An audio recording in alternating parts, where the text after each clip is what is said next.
पिछले कुछ दिनों से देश में एक बहुत बड़ी कंट्रोवर्सी चल रही है नुपुर शर्मा को लेकर।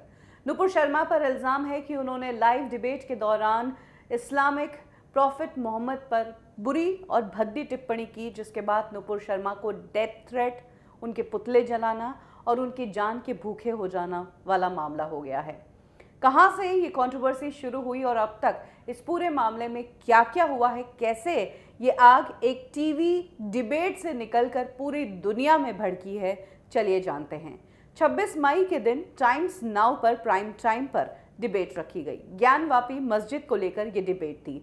इस डिबेट में एंकर थी नविका कुमार और साथ में कई सारे पैनलिस्ट थे। इसमें कुछ इस्लामिक लोग भी थे और हिंदू रिलीजन के भी लोग थे, जो आपस में बहस कर रहे थे कि ज्ञानवापी मस्जिद के वजूखाना में जो भी स्ट्रक्चर मिला है, क्या वो शिवलिंग है या फव्वारा है। इसी बीच डिबेट भड़कती है और दोनों ही पक्ष अपनी अपनी बात रखते हैं। डिबेट होने के बाद एक वीडियो सामने आती है। ये वीडियो शेयर की जाती है ऑल्ट न्यूज कंपनी के फाउंडर मोहम्मद जुबैर द्वारा।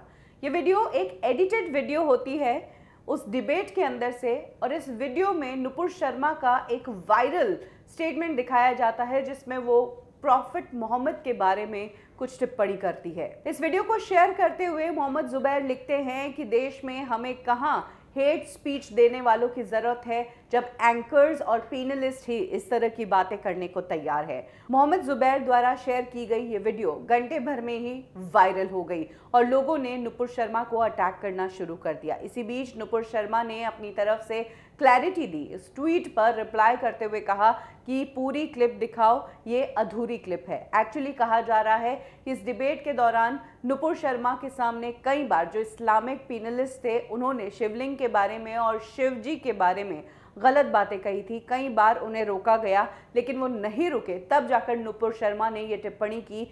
लेकिन मोहम्मद जुबैर ने ये जो क्लिप शेयर की, ये सिर्फ नुपुर शर्मा वाली ही क्लिप शेयर की, उसके पहले का पूरा मामला दिखाया ही नहीं, यानी कि टारगेट करने के मोटिव से किया गया। लेकिन इस टाइम तक वो वीडियो इतनी वायरल हो गई कि नुपुर शर्मा को डेथ और रेप की धमकियां मिलने लगी। नुपुर शर्मा ने खुद के लिए मदद मांगी। उन्होंने कई सारे स्क्रीनशॉट शेयर किए जिसमें उन्होंने बताया कि अब उनकी जान को खतरा है। इधर दूसरी तरफ मोहम्मद जुबैर के पार्टनर प्रतीक सिन्हा भी उनके सपोर्ट में आए और कहा कि मोहम्मद जुबैर ने जो भी वीडियो शेयर किया है वो एडिटेड वीडियो नहीं है, वो ओरिजिनल वीडियो ही है। और इसी के साथ उन्होंने मोहम्मद जुबैर को सपोर्ट किया।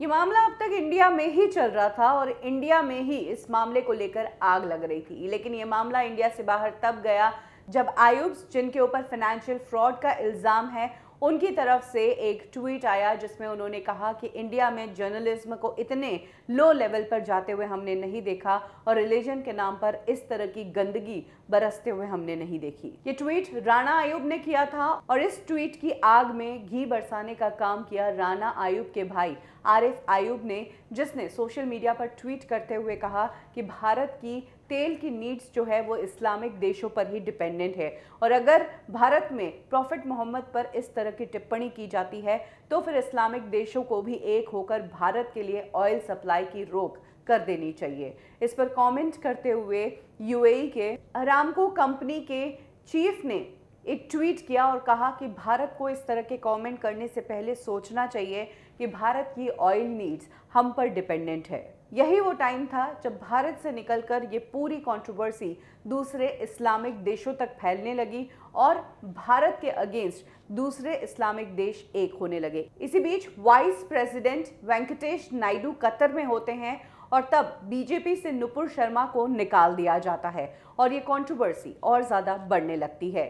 मीडिया और सारे सोशल मीडिया दो भागों में बढ़ जाता है। एक तरफ तो इंटरनेशनल और सभी लोग जो इंडिया के अगेंस्ट हो रहे हैं और दूसरी तरफ इंडिया के वो लोग जो नुपुर शर्मा के सपोर्ट में आ रहे हैं। इस पूरी कंट्रोवर्सी में एक खराब बात ये देखने को मिली कि इंडिया में भी कई ऐसे लोग थे जो इंडियन वुमेन को जब इंटरनेशनल लेवल पर टारगेट किया जा रहा था और उसको लेकर रेप की और डेथ की थ्रेट्स आ रही थी, तब उस पर खुश हो रहे थे। हालांकि जब कंट्रोवर्सी इंटरनेशनल लेवल पर पहुंच गई तो नुपुर शर्मा ने माफी भी मांगी, लेकिन माफी किसी को वो सुनाई ही नहीं दी क्योंकि आग बहुत फैल चुकी थी। इसी बीच द हॉक करके एक ट्विटर पेज है जिसने इस पूरे कैंपेन को एक्सपोज किया क्योंकि अचानक से ये आग इस्लामिक देशों तक कैसे पहुंची और कैसे विदेश से भी लोग नुपुर शर्मा को अटैक करने लगे, ये सबसे बड़ा सवाल था।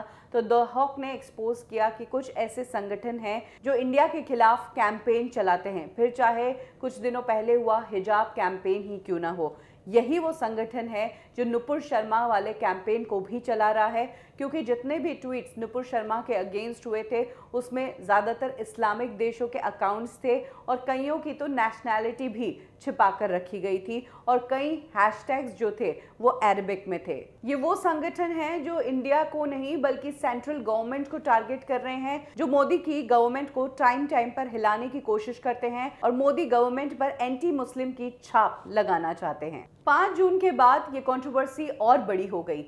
अब दूसरे देशों के वेरीफाइड ट्विटर अकाउंट से इंडिया के खिलाफ और नुपुर शर्मा के खिलाफ ट्वीट्स आने लगे थे, जिसके बाद मामला जो है वो पेचीदा होने लगा। लेकिन अचानक दूसरे बड़े देशों के इस वेरीफाइड अकाउंट वाले होल्डर्स या फिर यूं कहें कि वीआईपीज को कैसे टाइम मिला नुपुर शर्मा वाले मुद्दे पर बोलने के लिए, इसके पीछे का कारण भी तब समझ आया जब एक टूल किट सामने आया। आपको बता दें कि सोशल मीडिया कैंपेन जब चलते हैं तब कई सारे मामले आए हैं जिसमें टूल किट सामने आया है और नुपुर शर्मा का ये जो प्रोपेगेंडा सोशल मीडिया पर क्रिएट किया गया, ये भी सोची समझी साजिश थी। इसका एक टूल किट था कि किस दिन कौन ट्वीट करेगा और क्या ट्वीट करेगा और कितने वीआईपीज या कितने बड़े अकाउंट से ये ट्वीट्स किए जाएंगे। और नुपुर शर्मा के खिलाफ इस कैंपेन में पाकिस्तान का ज़बरदस्त सपोर्ट रहा। ज़्यादातर जो फेक अकाउंट्स थे वो पाकिस्तान से ही बनाए गए थे और इस कैंपेन को लीड पाकिस्तान ने ही किया। इनफैक्ट इस पूरे मामले में टेररिस्ट ग्रुप अलकायदा भी सामने आया और उसने भी अपना एक स्टेटमेंट जारी किया कि जो भी हमारे मोहम्मद के खिलाफ कुछ भी बोलेगा हम उन लोगों को छोड़ेंगे नहीं, शरीर पर बम लगाकर उन्हें नुकसान पहुंचाएंगे। इंडिया में भी कई सारे इस्लामिक जो पॉलिटिशियंस हैं उन्होंने नुपुर शर्मा को टारगेट किया है और नुपुर शर्मा के खिलाफ सोशल मीडिया पर भी इस वक्त बवाल मचा हुआ है। लोग नुपुर शर्मा के अरेस्ट की डिमांड कर रहे हैं। इस बीच देश भर में नुपुर शर्मा के खिलाफ कई सारे दर्जनों एफआईआर्स हो गए हैं। दिल्ली, मुंबई, हैदराबाद, बंगाल, इन सब जगहों पर तो नुपुर शर्मा के खिलाफ रैलीज तक निकाली गई है और हाँ, नुपुर शर्मा को सपोर्ट भी मिला है। उनके सपोर्ट में जिन लोगों ने रैलीज निकाली उन्हें भी अरेस्ट किया गया और कुछ बड़ी पर्सनालिटीज़ हैं जिन्होंने नुपुर शर्मा के सपोर्ट में भी बात कही। इसमें कंगना रनौत, गौतम गंभीर और क्रिकेटर वेंकटेश प्रसाद का नाम शामिल है। लेकिन जिन लोगों ने नुपुर शर्मा को सपोर्ट किया, सोशल मीडिया पर लोगों ने उनकी भी ट्रोलिंग कर डाली। कल ये भी खबर आई कि होस्ट, एंकर या जर्नलिस्ट नविका कुमार जिन्होंने इस डिबेट को होल्ड किया था, उनके खिलाफ भी एफआईआर दर्ज हो चुकी है। तो अभी सभी तरफ से देश की इस महिला को टारगेट किया जा रहा है। आप बताइए कि इस पूरे मामले की सच्चाई आपको क्या लगती है, कौन सही कौन गलत, कमेंट सेक्शन में ज़रूर शेयर करें।